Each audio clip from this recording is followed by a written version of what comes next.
तर लातूरमधील दादगी गावात शिवाजी मेळणे या 32 वर्षीय व्यक्तीने आत्महत्या केली।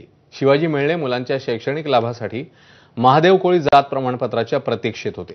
त्यांनी वर्षभरापूर्वी मुलांसाठी महादेव कोळी जात प्रमाणपत्र मिळवण्याकरता अर्ज केलेला, मात्र प्रमाणपत्र न मिळाल्याने मुलांना शिष्यवृत्ती आणि शैक्षणिक सुविधा मिळत नव्हत्या।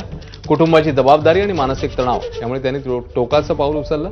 आत्महत्येपूर्वी चिठी लिहित त्यांनी सरकारवर टीका केली आहे। माझी 2 लेकरं शिकणारी आहेत, मी मजुरी करून घर चालवतोय, सरकार प्रमाणपत्र देत नाहीये म्हणून आत्महत्या करतोय अशी चिठी त्यांनी लिहिलेली आहे। कोळी समाजासाठी प्रमाणपत्र का मिळावं म्हणून केले त्यांनी, पर मिळाली लेकराचं शिक्षण हे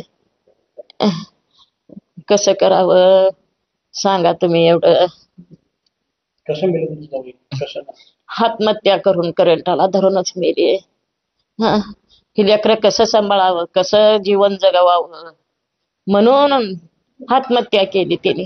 आपल्या गावातून 100 ते 150 लोकांचे दाखल माझ्या हाताने आपण नेऊन दिला होती। तर सगळं आपला समाज आपलं बघलायला प्रयत्न करायला, आपल्याला कोण दखल घेणं गेले शासन आपली, मग का करणार म्हटलं तर त्यांना ऐकायला तर नाही। रोजचं की माझ्या मागे सारखं लागत असं। आता काल परवा मागे आपण इथं मोर्चे केलो मोठे मोठे, तरी बी त्यांना लागायला तयार नाही। त्याच्यासाठी माझ्या भावानं आत्महत्या केलेला आहे। याच बातमीसोबत एक छोटासा ब्रेक।